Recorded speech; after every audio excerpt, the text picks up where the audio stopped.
जानती थी सब कुछ मुझे सिखाया, पहुंचा दिया फलक तक उस्ताद ने यहाँ से, वाकिफ न थी जरा भी इतने बड़े जहां से। मेरे मोअज़्ज़िज़ सामीन किराम, आज मुझे जिस मौजू पर लबकुशाई करने का मौका मिला है वो है उस्ताद का मकाम। मेरे अजीज साथियों, जब मुझे ये मौजू मिला तो मैं सोच में पड़ गई कि शायद मैं इस मौजू पर इंसाफ कर भी सकूंगी कि नहीं, क्योंकि बकौले शायर अदब एक करीना है मोहब्बत के करीनों में, उस्ताद एक नगीना है जन्नत के नगीनों में। मेरे अजीज साथियों, उस्ताद और तलबा का रिश्ता एक ऐसा रिश्ता है जिसकी मिसाल दुनिया में कोई नहीं। इस रिश्ते की अहमियत का अंदाजा इस बात से लगाया जा सकता है कि उस्ताद का रुतबा वालिदैन के रुतबे के बराबर होता है।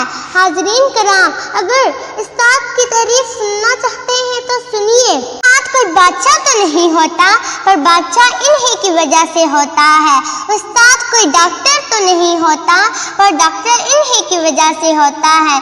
उस्ताद कोई इंजीनियर तो नहीं होता, पर इंजीनियर इन्हीं की वजह से होता है। उस्ताद पत्थर को हीरे में बदलने की सलाहियत रखता है और ये हमें राह दिखाता है जब हम खो जाते हैं। ये हमारा सहारा बनते हैं जब हम कमजोर पड़ जाते हैं। ये हमें थाम लेते हैं जब हम लड़खड़ाने लगते हैं। हमारे उस्ताद रोशनी का मीनार है। उस्ताद वो है जो बंजर जमीन को कुलियान बना देता है। उस्ताद वो है जो पत्थर को तलाश कर हीरा बना देता है। उस्ताद वो है जो लोहार भी है, किसान भी है। उस्ताद वो है जो हमारे वतन भी है। गर्ज के उस्ताद हर लिहाज से वाजिबे एहतराम है।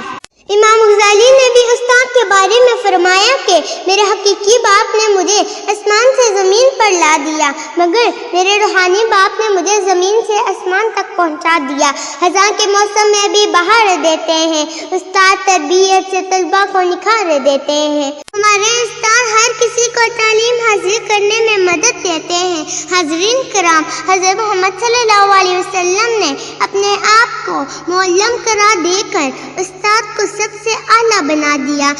इस्लाम ने उस्ताद को रूहानी बाप करार दिया।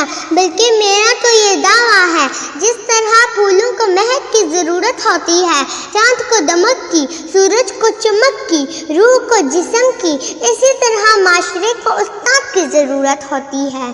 सामीने महफिल, उस्ताद एक मोमबत्ती की तरह होता है जो दूसरों को रोशनी देने के लिए खुद मुशक्कत करता है, जो दूसरों को रोशनी देने के लिए सब कुछ अपने आप पर सहता है।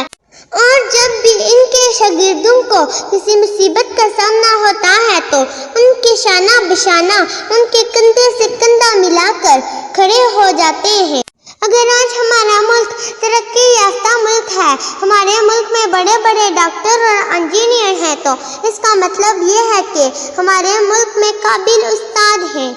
जिस मुल्क में इस पेशे को ज़्यादा अहमियत दी जाती है, अच्छा मकाम दिया जाता है, इसकी इज्जत की जाती है, वो मुल्क पूरी दुनिया में एक तरक्की याफ्ता मुल्क कहलाया जाता है। हम आज जो कुछ हैं अपने उस्ताद की वजह से हैं। गुमनामी के अंधेरे में थी एक पहचान बना दिया, दुनिया के गमों से मुझे इन्होंने अनजान बना दिया। उनकी मुझ पर एक ऐसी मेहरबानी हुई, मेरे उस्ताद ने मुझे एक अच्छा इंसान बना दिया। हमें चाहिए कि हमें अपने टीचर्स का शुक्रिया अदा करें, हमें राह दिखाने के लिए, हमें नसीहतें करने के लिए, हमारी गलतियों पर हमें टोकने के लिए, हमारी गलतियों पर हमें समझाने के लिए और हमारी बहुत सी गलतियों को दरगुजर करने के लिए। अब आखिर में मैं यहाँ मौजूदा तमाम तलबा की तरफ से अपने तमाम उस्ताद को जिन्होंने आज तक मुझे एक लफ्ज़ भी पढ़ाया, उन सबको सलाम पेश करती हूँ और अपनी तकरीर का एहतमाम इस शेर पर करना चाहूँगी। हमारी दरसगाह में ये जो उस्ताद होते हैं, हकीकत में यही कौम की बुनियाद होते हैं। सुने रुदाद हम जब भी किसी की कामयाबी की, हर एक रुदाद में ये मरकज़े रुदादे होते हैं। शुक्रिया।